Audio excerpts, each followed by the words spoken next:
بسم اللہ الرحمن الرحیم۔ سامعین کرام، آپ سن رہے ہیں عمران سیریز کے سلسلے کا ایک اردو ناول ریڈ پاور، جس کے مصنف ہیں مظہر کلیم ایم اے، اور یہ اس سلسلے کی قسط نمبر 8 ہے۔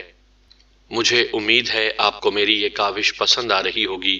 آپ نے اگر ابھی تک میرا چینل کہانی گھر سبسکرائب نہیں کیا تو ابھی میرے چینل کو سبسکرائب کر کے بیل نوٹیفیکیشن آن کر لیجئے، تاکہ آنے والی ہر نئی کہانی کی اطلاع بر وقت آپ تک پہنچ سکے۔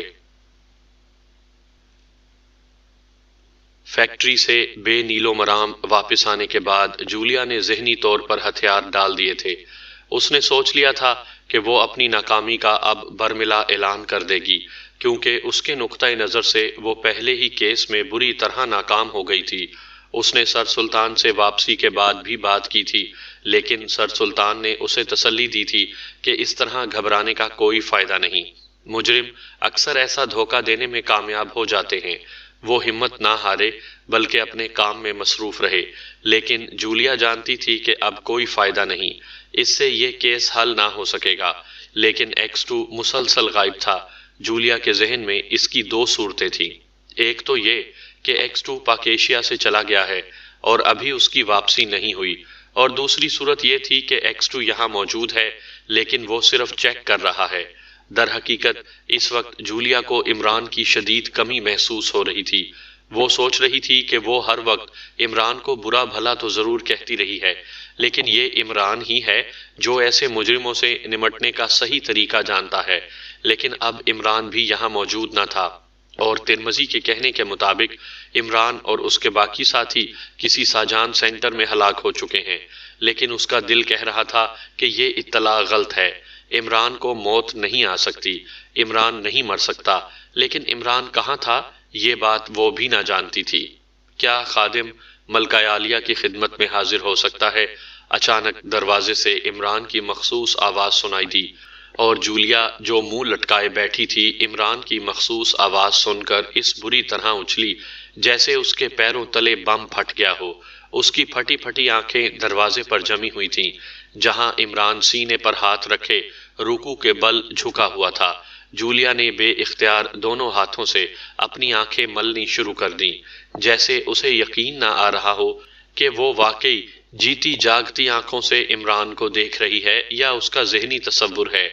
کیا نصیب دشمنہ ملکہ عالیہ کی آنکھوں میں بینائی کی کمی واقع ہو گئی ہے؟ اگر ایسا ہے تو شاہی حکیم کا اکثیری نسخہ استعمال کیا جا سکتا ہے کہ آنکھوں میں پسی ہوئی سرخ مرچیں ڈالی جائیں۔ عمران نے کہا، تم عمران، کیا واقعی تم زندہ ہو؟ جولیا نے بری طرح ہکلاتے ہوئے کہا، اور پھر اس طرح تیزی سے عمران کی طرف لپکی کہ جیسے اسے بازوؤں میں اٹھا لے گی۔ ارے شرم کرو، ابھی نکاح نہیں ہوا، عمران نے بری طرح دروازے میں سمٹتے ہوئے کہا، اور جولیا یکلخت ٹھٹک کر رک گئی۔ تم شیطان، تم واقعی زندہ ہو، او خدایا تیرا شکر ہے، جولیا نے بے پناہ مسرت سے مغلوب لہجے میں کہا۔ بھئی کمال ہے، شیطان بھی کہہ رہی ہو اور زندہ ہونے پر حیران بھی ہو رہی ہو۔ یہ شیطان تو قیامت تک بلکہ اس کے بعد بھی زندہ رہے گا، لیکن کیا تم مسز شیطان کہلانا پسند کرو گی؟ عمران نے مسکراتے ہوئے کہا، اور اس بار جولیا کھل کھلا کر ہنس پڑی۔ اس کی ناکامی سے لٹکا ہوا چہرہ عمران کو دیکھتے ہی گلاب کی طرح کھل اٹھا تھا، لیکن دوسرے لمحے جب اسے اپنی ناکامی کا خیال آیا تو اس کا چہرہ ایک بار پھر لٹک گیا اور وہ تیزی سے واپس مڑ گئی۔ اچھا ٹھیک ہے، مسز شیطان نہ بنو، انسان کی مسز بن جاؤ۔ انسان اور شیطان ہم کافیہ ہی تو ہیں، عمران نے اسے تسلی دیتے ہوئے کہا۔ عمران، میں شرمندہ ہوں، سخت شرمندہ ہوں، جولیا نے واپس صوفے پر بیٹھتے ہوئے گلوگیر لہجے میں کہا۔ کیا مطلب؟ کیا تم نے شادی کر لی ہے؟ یعنی میرے بغیر؟ لیکن یہ کیسے ہو سکتا ہے؟ دلہا کے بغیر شادی کیسے ہو سکتی ہے؟ عمران نے بوکھلائے ہوئے لہجے میں کہا، اور جولیا بے اختیار ہنس پڑی۔ تمہیں شادی کی پڑ رہی ہے؟ میرا دل کہہ رہا ہے میں خودکشی کر لوں، جولیا نے کہا۔ بزرگ بھی یہی کہتے ہیں کہ شادی اور خودکشی ایک ہی سکے کے دو رخ ہیں، عمران نے سامنے صوفے پر بیٹھتے ہوئے شرارت بھرے لہجے میں کہا۔ عمران، مذاق مت کرو، بطور X2 میں پہلے ہی کیس میں بری طرح ناکام ہو گئی ہوں، جولیا نے ہونٹ کاٹتے ہوئے کہا۔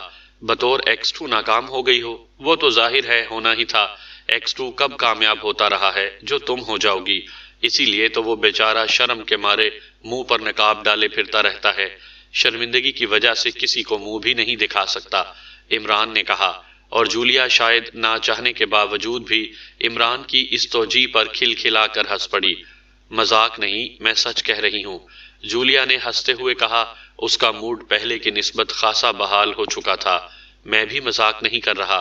اچھا تم خود بتاؤ کہ پھر ایکسٹرو نقاب کیوں پہنتا ہے؟ اور تم تو اس سے کہیں زیادہ کامیاب رہی ہو، اکیلی 4 آدمیوں کو ہلاک کر کے ترمزی کے اڈے سے نکل جانے میں کامیاب ہو گئی تھی، عمران نے مسکراتے ہوئے کہا، اور جولیا اس کی بات سن کر بری طرح چونک پڑی۔ تمہیں کس نے بتایا ہے؟ کیا تم باقی ساتھیوں سے مل چکے ہو؟ جولیا نے پوچھا۔ ارے نہیں، میں تو ابھی سلیمان سے بھی نہیں ملا، ایئرپورٹ سے سیدھا یہیں آ رہا ہوں، قسم لے لو کتنا بے چین ہو رہا ہوں، بس جی چاہتا تھا کہ پر لگ جائیں اور اڑ کر تمہارے پاس پہنچ جاؤں تاکہ دل بے قرار کو کچھ تو قرار آ سکے، شربت وصل نہ سہی، شربت دیدار ہی سہی۔ اب یہ اور بات ہے کہ یہ دونوں ہی شربت کسی حکیم کی دکان سے نہیں ملتے، ورنہ میں ان کے کنستر بھر کر ساتھ لے جاتا، عمران نے بڑے پرخلوص لہجے میں کہا۔ دیکھو عمران، اب تم میرے سامنے ایسی باتیں نہ کیا کرو، میں پہلے واقعی یہ سمجھتی تھی کہ تم جو کچھ کہتے ہو اس میں کچھ نہ کچھ سچائی تو بہرحال ہوگی، لیکن اب مجھے معلوم ہو گیا ہے کہ بس یہ باتیں کرنا ہی تمہاری عادت ہے، لیکن پلیز دوسروں کے جذبات کا خیال تو رکھا کرو، جولیا نے بڑے سنجیدہ لہجے میں کہا۔ سچے عاشقوں کے ساتھ ہمیشہ یہی ٹریجڈی ہے کہ ان کے خلوص پر کبھی یقین نہیں کیا گیا، بہرحال کبھی تو پتھر دل بھی موم ہو ہی جائیں گے۔ تمہارے اس کارنامے کا ذکر میں نے ترمزی کی زبانی سنا تھا، عمران نے مسکراتے ہوئے کہا۔ ترمزی کی زبانی؟ کیا مطلب؟ یہ تم کیسی پہیلیاں بجھوا رہے ہو؟ ترمزی سے تم ملے ہو؟ وہ تو کہہ رہا تھا کہ تم باقی ساتھیوں سمیت کسی ساجان سینٹر میں ہلاک ہو چکے ہو، جولیا نے آنکھیں پھاڑتے ہوئے حیرت بھرے لہجے میں پوچھا۔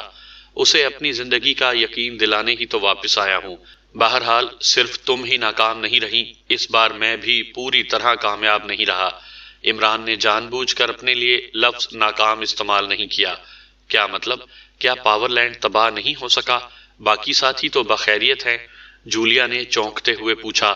سب ماں اہل و عیال کے بخیریت ہیں اور آپ کی طرف سے خیریت مطلوب ہے، اما بعد، ابا پہلے، دادا درمیان میں، بیچاری دادی، اب اس کا سوچنا پڑے گا کہ اسے کہاں رکھا جائے، عمران نے کہا، اور جولیا ایک بار پھر بے اختیار ہنس پڑی۔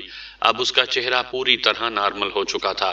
چلو یہ دادی کا اپنا مسئلہ ہے کہ وہ درمیان میں آتی ہے یا بعد میں، ہمارے ساتھ یہ ہوا کہ ہم یہاں سے چلے تو تھے پاور لینڈ کا ہیڈ کوارٹر تباہ کرنے، لیکن پاور لینڈ والوں نے ہمیں سکہ بند احمق بنانے کا منصوبہ پہلے سے تیار کر رکھا تھا، انہوں نے آٹومیٹک ٹرانسمٹ فیوز کا ٹارگٹ ہی بدل دیا تھا، اور جس جگہ کو ٹارگٹ بنایا گیا تھا وہاں پر انہوں نے ہمارے شایان شان استقبال کے زبردست انتظامات کر رکھے تھے۔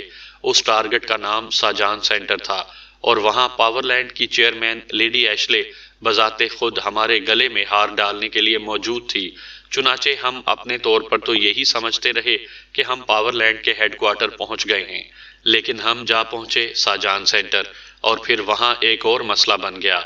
ہمارے جگ عاشق جناب تنویر صاحب لیڈی ایشلے پر ریشہ ختمی ہو گئے۔ میں نے سوچا کہ خواہ مخواہ ایک رقیب کو کیوں ضائع کیا جائے، چنانچہ میں نے چھو منتر پڑھا اور نتیجہ یہ کہ ساجان سینٹر تباہ ہو گیا، لیڈی ایشلے جل کر راکھ ہو گئی، اور ہم ٹھنڈے ٹھنڈے واپس آ گئے، کیونکہ وہاں ہمیں اطلاع ملی کہ لیڈی ایشلی کا رنڈوا خاوند ترمزی مس جولیا کے چکر میں ہے، اور اس نے جولیا کو اپنے قبضہ قدرت میں رکھنے کی کوشش کی، لیکن مس جولیا 4 آدمیوں کو ختم کر کے اس کے قبضے سے نکل گئی۔ میں نے اور تنویر نے سوچا کہ ایسا نہ ہو کہ جولیا اس پر پھسل جائے اور ہم دونوں عشق کی بازی ہار کر سڑکوں پر گاتے گاتے پھریں، چنانچہ ہم واپس آ گئے، اور اب بڑا اچھا موقع ہے، تم بس ہاں کر دو، تنویر کو جب تک پتہ چلے گا ہم مون کو ہنی مون یعنی شہد لگا کر واپس آ جائیں گے۔ میں نے ایکڈیمیا کے سائنسدانوں سے بات کر لی ہے، وہ اپنے خلائی جہاز میں ہم دونوں کو چاند پر شہد لگانے کے لیے بھیجنے پر تیار ہیں، مگر خالص شہد والا مسئلہ ہے۔ عمران کی زبان کینچی کی طرح چل رہی تھی۔ تمہاری زبان ہی میرے خیال میں ٹیڑھی ہے، اچھی خاصی بات کرتے کرتے کانٹا بدل جاتے ہو، جولیا نے ہنستے ہوئے کہا۔ عشق ہوتا ہی ٹیڑھی کھیر ہے، عمران نے فلسفہ بھگارتے ہوئے جواب دیا۔ اچھا باس X2 بھی واپس آ گیا ہے؟ جولیا نے اچانک ایک خیال کے آتے ہی پوچھا۔ وہ گیا ہی کہاں تھا جو واپس آتا؟ سنا ہے اس کا کوئی جن بغاوت پر آمادہ ہو گیا تھا، چنانچہ وہ کسی پہاڑی غار میں اسے دوبارہ قابو کرنے کے لیے چلا کاٹ رہا ہے۔ عمران نے بڑے سنجیدہ لہجے میں جواب دیتے ہوئے کہا، اس کا مطلب ہے کہ وہ یہی ہے۔ تو ٹھیک ہے، تم اسے میری طرف سے اطلاع دے دو کہ میں اپنی ناکامی کا اعتراف کرتی ہوں، اور اگر وہ چاہے تو میں استعفیٰ بھی دے دوں گی۔ اگر کوئی سزا دینا چاہے تب بھی مجھے منظور ہے۔ جولیا نے ایک بار پھر انتہائی اداس لہجے میں کہا۔ ناکامی؟ کیسی ناکامی؟ عمران نے یکلخت سنجیدہ ہوتے ہوئے پوچھا۔ یہی کہ میں اس کی عدم موجودگی میں ترمزی والا کیس حل نہیں کر سکی، جولیا نے کہا۔ تو کیا ترمزی کا مشن مکمل ہو گیا ہے؟ عمران کا لہجہ بے حد سنجیدہ تھا۔ مشن تو شاید مکمل نہیں ہوا، لیکن جولیا نے چونکتے ہوئے جواب دیا۔ سنو جولیا، X2 نے آخر تم میں کچھ صلاحیتیں دیکھی ہیں تو تمہیں اتنا بڑا منصب سونپ کر چلا گیا ہے۔ وہ جس قسم کا آدمی ہے، اگر اسے 1% بھی تمہاری ناکامی کا خیال ہوتا تو وہ کبھی ایسا نہ کرتا، اور جب تک ترمزی کا مشن مکمل نہ ہو اس وقت تک ناکامی کوئی معنی نہیں رکھتی۔ ترمزی پاور لینڈ کا ڈائریکٹر ہے، کوئی عام مجرم نہیں ہے۔ اس کے خلاف کامیابی ایک ہی دن میں نہیں ہو سکتی، اس کے لیے مسلسل جدوجہد کرنی پڑے گی۔ پھر اس کا مشن اتنا خطرناک ہے کہ اگر وہ اپنے مشن میں کامیاب ہو گیا تو دارالحکومت کے کروڑوں افراد جل کر راکھ ہو جائیں گے۔ ایسے مشن کے خلاف ناکامی کا تو تصور تک ہمارے ذہنوں میں نہیں آنا چاہیے تھا، اور مجھے جیسے ہی ترمزی کے اس مشن کا پتہ چلا میں فوراً ہی واپس چلا آیا ہوں، ورنہ میں سجان سینٹر کی تباہی کے بعد پاور لینڈ کا ہیڈ کوارٹر بھی تلاش کر سکتا تھا۔ عمران کا لہجہ بے حد سنجیدہ تھا۔ اوہ، تم ٹھیک کہتے ہو، واقعی ہمیں ہمت نہیں ہارنی چاہیے، لیکن اب مجھے آگے بڑھنے کی کوئی صورت نظر نہیں آ رہی، جولیا نے ہونٹ کاٹتے ہوئے پوچھا۔ تم مجھے پوری تفصیل بتاؤ، اس کے بعد ہی میں کوئی رائے دے سکتا ہوں، عمران نے کہا، اور جواب میں جولیا نے شروع سے آخر تک تمام رودات پوری تفصیل سے سنا دی۔ گڈ، ابھی تم اسے ناکامی کہہ رہی ہو؟ تم نے زبردست کامیابیاں حاصل کی ہیں۔ تم نے اس کے 2 پروجیکٹ بند کروا دیے، ہر بار ترمزی کو تمہارے مقابلے میں منہ کی کھانی پڑی۔ تم نے انتہائی ذہانت سے اس پر جال پھینکا اور وہ اس جال میں پھنس گیا۔ پہلے اس کا وہ اڈا تباہ ہوا جس میں تم اکیلی پھنسی تھی، پھر اس کا کیمیکل لیبارٹری کے نیچے بنا ہوا اڈا ختم ہوا۔ کیمیکل لیبارٹری سے اس کا واضح تعلق سامنے آ گیا۔ تم نے اس کے گینگ کے بے شمار آدمی ہلاک کر دیے، اور تم کہہ رہی ہو کہ تم ناکام رہی ہو، عمران نے کہا، اور جولیا کا چہرہ عمران کی باتیں سن کر اس طرح کھل اٹھا جیسے موسم بہار میں گلاب کا پھول کھل اٹھتا ہے۔ اس کی آنکھوں میں مسرت کی انوکھی چمک ابھر آئی۔ تو اب مجھے بتاؤ کہ میں کیا لایا عمل اختیار کروں، جولیا نے کہا۔ سنو جولیا، میں X2 کے سامنے تمہیں کامیاب و کامران دیکھنا چاہتا ہوں، اور چونکہ یہ مشن پورے ملک اور دارالحکومت کے کروڑوں افراد کی زندگیوں کے خلاف ہے، اس لیے اب پوری ٹیم تمہاری قیادت میں کام کرے گی۔ تم فوری طور پر ایسے کرو کہ چوہان کو ہدایت کرو کہ وہ کیمیکل فیکٹری میں کام کرنے والے اپنے قد و قامت کے کسی آدمی کو اغوا کرے اور اس کی جگہ لے لے، اور خاص طور پر ایسے آدمی کی جگہ جو انچارج کے انتہائی قریب ہو۔ اس طرح ہمیں اصل صورتحال کا علم ہو جائے گا۔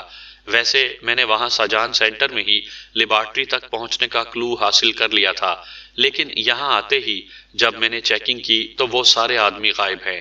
باقی صدیقی، خاور اور نعمانی کو ہدایت کر دو کہ وہ ان افراد کو تلاش کریں جنہوں نے انہیں رانا ہاؤس میں داخل ہونے کے بعد اغوا کیا تھا۔ تمہارے کہنے کے مطابق وہ انہیں وہاں سے اپنے کسی ہیڈ کوارٹر لے گئے تھے، اور پھر وہاں سے انہیں بے ہوش کر کے کیمیکل فیکٹری لے گئے تھے۔ انہیں وہ ہیڈ کوارٹر تلاش کرنا ہے۔ باقی میں صفدر اور کیپٹن شکیل اپنے طور پر اس ریڈ پاور لیبارٹری کو تلاش کرتے ہیں۔ تنویر کو تم ہدایت کر دو کہ وہ وزارت صنعت میں اس آفیسر کو تلاش کرے جس نے ترمزی کو اس کیمیکل فیکٹری کے قیام کی اجازت دی تھی۔ کاغذوں پر لکھے ہوئے افسر کی تلاش نہیں، بلکہ اس اصل آدمی کی جس نے یہ کام کرایا ہے، کیونکہ ہمارے ملک میں اتنے اہم پروجیکٹ کی اتنی جلدی اجازت نہیں مل سکتی۔ وہ آدمی یقیناً ترمزی کا خاص آدمی ہوگا، اس کے ذریعے بھی ہم ترمزی کو اس کے بل سے نکال سکتے ہیں، عمران نے کہا، اور جولیا یوں حیرت سے آنکھیں پھاڑ پھاڑ کر عمران کو دیکھنے لگی جیسے وہاں عمران کے بجائے کوئی مافوق الفطرت شے بیٹھی ہوئی ہو۔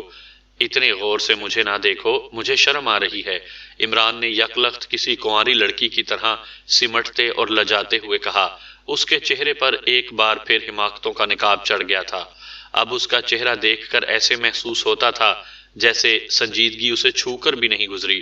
تم واقعی حیرت انگیز آدمی ہو۔ یہ سب بالکل سامنے کی باتیں تھی، میں بھی یہ باتیں سوچ سکتی تھی، لیکن میرا ذہن ہی اس طرف نہ گیا تھا۔ جولیا نے ہنستے ہوئے کہا، کام کی باتوں کی طرف تو تمہارا ذہن جاتا ہی نہیں، ورنہ بھلا میں اب تک کنوارا رہ سکتا تھا۔ اماں بھی میرا چہرہ دیکھنے کی حسرت میں بوڑھی ہوتی جا رہی ہیں، لیکن تمہارا ذہن، عمران نے بڑے اداس سے لہجے میں کہا، اور جولیا اس بار بجائے ناراض ہونے کے بے اختیار کھلکھلا کر ہنس پڑی۔ تو میں نے کب منع کیا ہے تمہیں شادی کرنے سے؟ کر لو شادی، تمہارے خاندان میں تو کئی اچھی لڑکیاں ہوں گی۔ جولیا نے مسکراتے ہوئے کہا، ارے باپ رے، کئی لڑکیاں؟ کیا تمہیں مجھ سے کوئی دیرینہ دشمنی ہے؟ کئی لڑکیاں یعنی کئی شادیاں؟ کیوں مجھے قسطوں میں قتل کروانا چاہتی ہو؟ عمران نے خوف زدہ لہجے میں کہا، اور جولیا پھیکی سی ہنسی ہنستے ہوئے میز کی طرف مڑ گئی جس پر ٹیلی فون رکھا ہوا تھا۔ اوکے، خدا حافظ، میں ذرا کئی لڑکیوں کا انٹرویو کر لوں، عمران نے اچانک کہا، اور دوسرے لمحے اٹھ کر تیزی سے بیرونی دروازے کی طرف بڑھ گیا۔ جولیا نے ریسیور اٹھاتے ہوئے مڑ کر اس کی طرف دیکھا تو اس کی آنکھوں میں نمی تیر رہی تھی اور وہ مسلسل ہونٹ کاٹنے میں مصروف تھی۔ تم پتھر ہو، قطعی پتھر، یہ میں ہوں جو اس پتھر سے سر ٹکرا ٹکرا کر آخرکار مر ہی جاؤں گی، لیکن تم پتھر ہی رہو گے۔ جولیا نے ایک طویل سانس لے کر بڑبڑاتے ہوئے کہا، اور پھر اس کی انگلی تیزی سے ڈائل گھمانے میں مصروف ہو گئی۔ سرخ رنگ کی بڑی سی جیپ خاصی تیز رفتاری سے آرگن پہاڑی کے ٹیلوں میں دوڑ رہی تھی۔ سٹیئرنگ پر عمران تھا، جبکہ اس کے ساتھ والی سیٹ پر صفدر بیٹھا ہوا تھا۔ پچھلی سیٹ پر کیپٹن شکیل اکیلا تھا۔ عمران کے چہرے پر خاصی سنجیدگی تھی۔ کیا وہ ریڈ پاور کی لیبارٹری انہی ٹیلوں کے نیچے بنائی جا رہی ہے؟ صفدر نے کہا، میرا خیال یہی ہے، عمران نے سر ہلاتے ہوئے کہا، لیکن یہاں تو ہر طرف ٹیلے ہی ٹیلے ہیں، ہم لیبارٹری کو تلاش کیسے کریں گے؟ صفدر نے کہا، تمہارا کیا خیال ہے، لیبارٹری کوئی ماچس کی ڈبیا ہوتی ہے کہ اسے اٹھا کر زمین کے اندر لے جایا گیا ہوگا؟ ظاہر ہے پیچیدہ اور بھاری مشینری استعمال ہوئی ہوگی، اور زیر زمین اتنا بڑا خلا کہ جس میں یہ لیبارٹری قائم ہو سکے بنایا گیا ہوگا، اس کے کم از کم کچھ نہ کچھ آثار تو نظر آ ہی جائیں گے۔ عمران نے سنجیدہ لہجے میں جواب دیا۔ عمران صاحب، کیا بات ہے، اس بار آپ کچھ زیادہ ہی سنجیدہ ہو رہے ہیں۔ پچھلی سیٹ پر بیٹھے ہوئے کیپٹن شکیل سے نہ رہا گیا تو وہ بول ہی پڑا، اس بار حالات بے حد نازک ہیں۔ دارالحکومت کے کروڑوں بے گناہ افراد کے سروں پر موت کی تلوار لٹک رہی ہے۔ دوسری طرف ترمزی جیسا شخص ہے، اس نے ریڈ پاور کی تیاری کے بعد ایک لمحہ بھی دیر نہیں کرنی، اور نہ جانے اس وقت لیبارٹری کس مرحلے پر ہے۔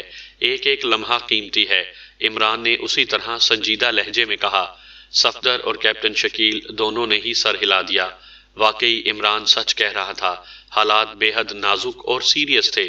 عمران صاحب، ایسا بھی تو ہو سکتا ہے کہ لیبارٹری کے اندر سے باہر چیک کیے جانے کا نظام بنایا گیا ہو اور وہ ہمیں چیک کر رہے ہوں۔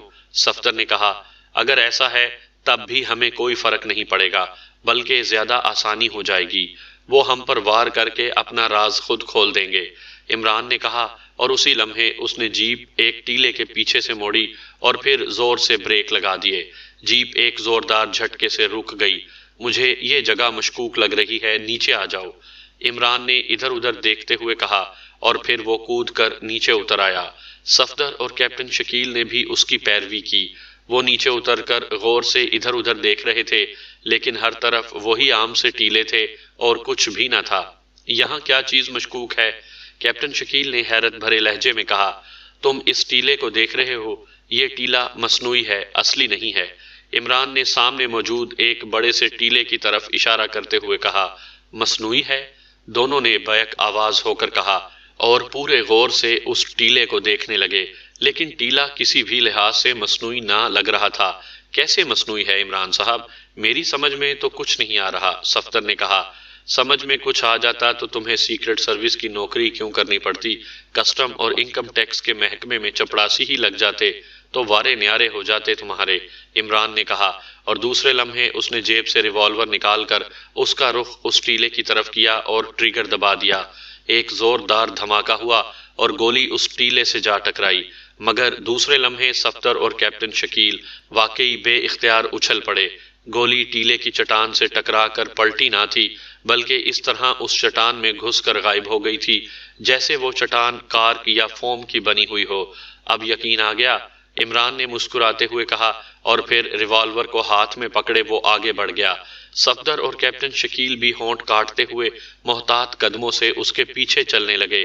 عمران ٹیلے کے قریب جا کر چند لمحے اسے غور سے دیکھتا رہا، اور پھر اس نے ہاتھ بڑھا کر ایک چٹان پر اپنی ہتھیلی رکھ کر زور سے دبائی، اور چٹان اس جگہ سے قدرے اندر کو دب گئی۔ حیرت انگیز، یہ چٹان تو کسی نرم مادے کی بنی ہوئی ہے، لیکن بالکل اصلی لگتی ہے، صفدر نے حیرت بھرے لہجے میں کہا۔ عمران نے صفدر کی بات کا کوئی جواب نہ دیا، بلکہ ہاتھ ہٹا کر وہ اب گھوم کر ٹیلے کو چاروں طرف سے دیکھنے لگا۔ شمال کی طرف پہنچتے ہی وہ اچانک ٹھٹک کر رک گیا۔ اس نے جلدی سے آگے بڑھ کر اپنا پیر ایک چٹان کے نچلے حصے پر زور سے مارا تو گڑ گڑاہٹ کی تیز آواز کے ساتھ ہی پورا ٹیلا یوں جنوب کی طرف ہٹ گیا جیسے پھسل کر آگے بڑھ گیا ہو، اور اب اس کے نیچے جاتی ہوئی ایک پختہ اور چوڑی سڑک صاف دکھائی دے رہی تھی۔ یہ ہے اس لیبارٹری کا خفیہ راستہ، عمران نے مسکراتے ہوئے کہا، اور پھر تیزی سے اس سڑک پر بڑھنے لگا۔ صفدر اور کیپٹن شکیل کی حالت ایسی تھی جیسے وہ بچے ہوں اور گھومتے گھامتے کسی جادو نگری میں آ نکلے ہوں۔ سڑک کسی سرنگ کی طرح آگے اور گہرائی کی طرف جا رہی تھی۔ وہ تینوں تیزی سے چلتے ہوئے آگے بڑھے جا رہے تھے کہ اچانک گڑ گڑاہٹ کی تیز آواز ان کے عقب میں سنائی دی، اور اس کے ساتھ ہی ہر طرف گھپ اندھیرا سا چھا گیا۔ ٹیلا واپس اپنی جگہ پر آ گیا تھا۔ وہ تینوں ٹھٹک کر رک گئے تھے۔ اسی لمحے چٹک کی آواز کے ساتھ ہی اندھیری سرنگ یکلخت روشن ہو گئی۔ یہ روشنی سرنگ کی دیواروں سے نکل رہی تھی اور اتنی تیز تھی کہ ان کی آنکھیں خود بخود بند ہو گئیں۔ تیز روشنی چند لمحوں بعد مدھم ہو گئی اور اب وہ عام سی روشنی تھی۔ تم لوگ کون ہو اور کیسے اندر آئے؟ اچانک ایک تیز مگر مشینی آواز سرنگ میں گونج اٹھی۔ لب و لہجہ ایسا تھا جیسے انسان کے بجائے کوئی مشین بول رہی ہو۔ ہم شکاری ہیں، یہاں تیتروں کا شکار کھیل رہے تھے کہ یہ سڑک اندر جاتی دکھائی دی اور ہم ادھر آ گئے۔ یہ کون سی جگہ ہے اور تم کون ہو؟ عمران نے لہجے کو خوف زدہ بناتے ہوئے کہا۔ اس کے چہرے پر بھی خوف کے آثار نمایاں ہو گئے تھے۔ تم نے پہلے ٹیلے پر گولی چلائی، پھر اس کی چٹان کے مخصوص حصے پر پیر مارا۔ کیا تم اس کے سسٹم کو جانتے تھے؟ وہی آواز دوبارہ سنائی دی۔ جناب، ہم کہہ رہے ہیں کہ ہم شکاری ہیں۔ ہم نے ایک زرد تیتر پر گولی چلائی تھی، لیکن تیتر غائب ہو گیا۔ ہم اسے تلاش کر رہے تھے کہ اچانک یہ سڑک نظر آ گئی۔ عمران نے مؤدبانہ لہجے میں کہا، ٹھیک ہے، تم واقعی غلطی سے اندر آ گئے ہو، لیکن اب تم زندہ واپس نہیں جا سکتے۔ وہی کھڑکھڑاتی ہوئی آواز دوبارہ سنائی دی، اور ابھی اس کا فکرہ مکمل نہیں ہوا تھا کہ عمران کا ہاتھ بجلی کسی تیزی سے اٹھا اور دوسرے لمحے سرنگ مسلسل فائرنگ کی آواز سے گونج اٹھی۔ عمران نے سرخ رنگ کے دائیں حصے پر گولیاں چلائی تھیں۔ ریوالور چلنے کے دھماکے کے ساتھ ہی تیز گڑ گڑاہٹ کی آوازیں بلند ہوئیں، اور اس کے ساتھ ہی دور سے ایک ٹھوس دیوار سی اس طرح تیزی سے ان کی طرف بڑھنے لگی جیسے کوئی ریلوے انجن پٹڑی پر چلتا ہوا آ رہا ہو۔ یہ دیوار سرنگ کی پوری لمبائی چوڑائی کو گھیرے ہوئے تھی اور اس کی رفتار خاصی تیز تھی۔ صفدر اور کیپٹن شکیل اس دیوار کو اس طرح اپنی طرف بڑھتے دیکھ کر بے اختیار پیچھے ہٹنے لگے، لیکن عمران مطمئن انداز میں اپنی جگہ کھڑا رہا۔ عمران صاحب، یہ دیوار تو ہمیں پیس ڈالے گی، صفدر نے گھبرائے ہوئے لہجے میں کہا، لیکن دوسرے لمحے دیوار ٹھیک اس جگہ پر پہنچ کر جہاں عمران نے فائرنگ کی تھی رک گئی، اور اس کے ساتھ ہی دیوار درمیان سے دو حصوں میں تقسیم ہو کر سائیڈوں میں غائب ہو گئی، اور صفدر اور کیپٹن شکیل دونوں کے حلق سے طویل سانس نکل گئے۔ آؤ، میں نے وقتی طور پر اس کمپیوٹر کو ناکارہ کر دیا ہے، عمران نے مسکراتے ہوئے کہا، اور پھر تیزی سے دیوار میں پیدا ہونے والے خلا کی طرف بڑھنے لگا۔ لیکن اس سے پہلے کہ وہ اس خلا کو پار کرتا، اچانک ایک زوردار گڑ گڑاہٹ کے ساتھ دیوار دوبارہ برابر ہوئی اور ایک بار پھر تیزی سے ان کی طرف بڑھنے لگی، اور اس بار عمران بھی چیختا ہوا واپس مڑا اور ٹیلے کی طرف دوڑنے لگا۔ بھاگو، کمپیوٹر نے دوبارہ رابطہ جوڑ لیا ہے، عمران نے واپس بھاگتے ہوئے کہا، اور باقی بھی بے تحاشا پچھلے حصے کی طرف دوڑ پڑے، لیکن ان کے عقب میں آنے والی دیوار کی رفتار ان سے کہیں زیادہ تیز تھی۔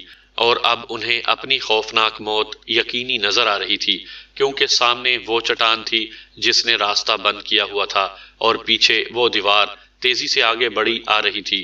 ظاہر ہے چند لمحوں بعد دیوار اور چٹان نے آپس میں جڑ جانا تھا اور ان دونوں کے درمیان ان کے جسموں نے واقعی پس کر رہ جانا تھا۔ دیوار واقعی موت بن کر ان کے تعاقب میں ان سے کہیں زیادہ رفتار سے دوڑی چلی آ رہی تھی، اور پھر چند لمحوں بعد دیوار پوری قوت سے ان کے جسموں سے ٹکرائی اور انہیں ساتھ گھسیٹتی ہوئی پلک جھپکنے میں چٹان کے ساتھ ٹکرا گئی۔ ٹیلی فون کی گھنٹی بجتے ہی جولیا نے ہاتھ بڑھا کر ریسیور اٹھا لیا۔ یس، جولیا اسپیکنگ۔ جولیا نے اسپاٹ لہجے میں کہا، مس جولیا، میں تنویر بول رہا ہوں۔